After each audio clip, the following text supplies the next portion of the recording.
The omniscient being gave us flawed human beings this book. This book was directed at a certain time and at a certain place, right? The people who were living 3,000 years ago didn't have the same education and values, the same evidence, the same scientific knowledge, the same 3,000 years of development we've had since Sinai. And so God was talking to specific people at a specific time. This is your reasoning, Yahweh? They did not have the same education, evidence, and scientific knowledge as modern people? Well, yeah. Of course I'm going to talk to them in ways they'll understand, right? Talking to them in ways they'll understand does not preclude them from having advanced knowledge. How could I possibly get them to understand if they don't even have the right words to describe it? Give them the right words. Jeffrey, that's not how language works. Sure it is. Remember the Tower of Babel? But I'm not even asking you to do anything as remarkable as what you did then. Go into any typical grade school classroom in the 21st century, and what do you see? Little kids? Yes. You see little children who also have no scientific knowledge, no understanding, and no language to describe the world in advanced terms, just like the ancient Israelites. What happens is a teacher introduces new words and new concepts that even children can learn and apply, thereby becoming a part of their knowledge and language. And that's just what a fallible human teacher can do.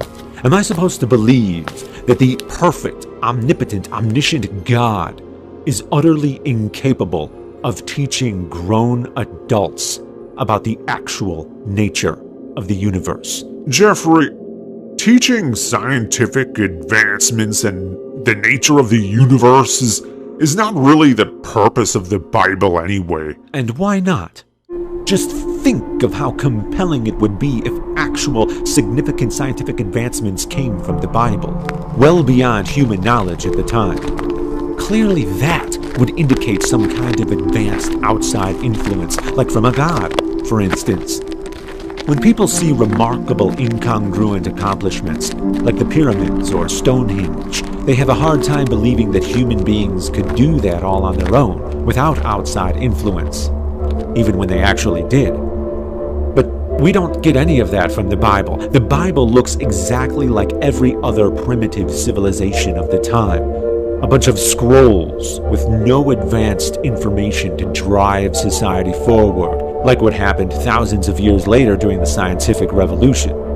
You thought it more appropriate for the Bible to closely resemble the other laws and stories of the day. Apparently you resemble them, not because they created you, no, but because you, the most intelligent being in existence, could think of no better way to communicate. That's the argument. This leaves God with the unmistakable disadvantage of communicating in the exact same way that all the false religions also communicate. Pretty damning, and far too much of a compromise to be a viable solution. So a lot of the commandments are specifically directed at converting people away from more primitive practices toward less primitive practices. So to take an example, animal sacrifices are now, we look at them and we go, that's really primitive, that's pretty terrible, right? So there were pagan practices in which animals were slaughtered on behalf of pagan gods, and the idea was that you were sort of appeasing these gods, and that this was supposed to be, and that this was the use of animal sacrifices for perverse purposes. People weren't willing to give up those perverse purposes at the time. God knew that, and so God converted the use of those purposes to the worship of Him, for example. Oh, really? Jeffrey, I had to take their culture into consideration. They weren't just going to quit all their perverse practices cold turkey willy-nilly and perfectly conform to my commands. And taking their culture into consideration didn't change that. You spend half the Bible torturing them because of their disobedience, even though you supposedly took their culture into consideration. So what does it matter? It didn't work. You failed. The whole point is that living up to your standard is impossible, even for modern people, right? Yeah, so? So you and Ben are having your cake and eating it too. A primitive impossibility and an advanced impossibility are both impossible. You, of all people, should have known that addressing them on their terms would not have worked, and indeed did not work. But it moved them in the right direction, like Ben said, didn't it? Despite you and against you, but not because of you. I mean, there's examples of the exact opposite of what Ben claims. Oh? How so? Well, Ben claims you're taking them from more perverse practices to less perverse practices, but you demanded the illegality of things like gay sex and declared it perverse from the very beginning. And people like Ben cherry-picked that as always being a perverse practice for all time. But society did not see it that way, rather than move away from it. Unlike Ben's cherry-picked animal sacrifice example, society ended up moving toward it, making it legal, condoning gay marriage, and condemning those who wanted to punish homosexuals, despite your commands. Ben is cherry-picking while he's actually defending against the charge of cherry-picking. My argument is that anything I say to you right now as a human being inherently is going to be different than it would be if I directed it to your descendants 2,000 years in the future, because that's how human language works. There is no way to convey a written document or language to any human being without being confined by the context of the time in which people live. Ben thinks immigrants should assimilate into the culture they move to. Yeah, so? When it comes to God, though, he thinks it's God who needs to assimilate to the people, rather than the people who need to assimilate to God. Not exactly. I'm still laying down the law, and they still have to abide by it. But if your laws needed to resemble the other laws, how are they special? Apply Occam's razor. Do your laws look like their laws because an omnipotent, omniscient, omnipresent, omnibenevolent, spaceless, timeless, causeless, foreskin-hating universe creator wanted them to understand him? Or is it because they themselves came up with the laws, which simply emulated other laws that already existed throughout that area for at least a millennium? The laws of the Hittites came 200 years before yours. The Code of Hammurabi, 300 years before. The laws of Eshenunu, 500 years before. The Code of Ur-Nammu, 600 years before. Arukagina's Code, 1,000 years before. Okay, I get it, Jeffrey. The point is that many of these laws from the same region were not only very similar or even exactly the same as yours, but many of them even had more advanced and detailed laws than yours that more closely aligned with modern sensibilities, like laws designed to prevent the exploitation of the lower classes by the upper classes, for instance. Ben gives the moral exemption to the Israelites, but not to the surrounding moral codes that had already surpassed them. Ironic, since the Israelites were the ones who supposedly had the advantage of divine insight. You are supposed to be an objective standard, yet according to Ben, you take no issue with bending the rules to certain fallible human sensibilities of a specific time and place. That sounds pretty relative to me. You are not confined by space or time. Not only can you convey a message that they will understand beyond the confines of their culture, but you know exactly how to do it. Perhaps humans would have difficulty doing that, but you are not human. You're omniscient and omnipotent. You're God. Of course, you could do that. Oh, really? This time, it's Ben who has a little something for you, Jeffrey. You're asking of God an impossibility, which is to give a moral system that is completely unfit for a people at the time that he gave it. If God gave us the Torah now, I assume that it would look a lot more like the development of Western civilization than it did when it was given to a bunch of primitives and primitive nomads living in the desert. How the mighty have fallen. What do you mean? I just find it funny. People used to say things like, it's impossible for God to create a square circle or a married bachelor, because those things are logical impossibilities. Or they'd say things like, it's impossible for God to do anything immoral, as that would be against his nature. Yeah?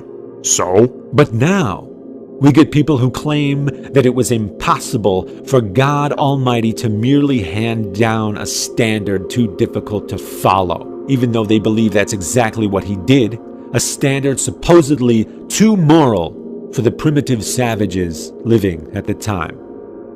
Well, are you God or not? No, apparently God had to tiptoe around these people and treat them with kid gloves. Well, I sure as hell didn't do that. No, you did not. And that's part of the point.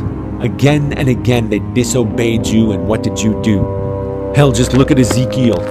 You slammed them with plagues, famine, and war, just because, as you yourself said in the Bible, they weren't even as good as the nations that surrounded them. Nations which were not handed your moral system, yet curiously managed to be more moral, even by your own judgment. You know what's especially telling?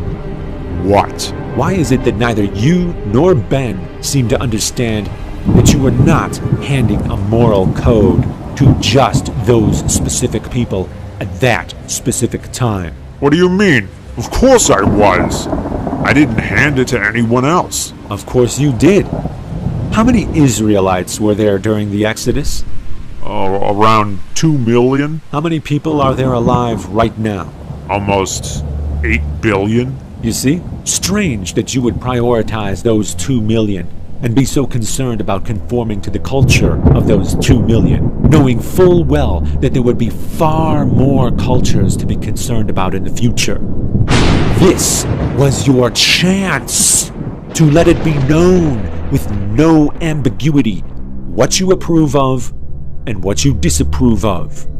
And yet we see at this time no laws against transgressions that demanded your acknowledgement.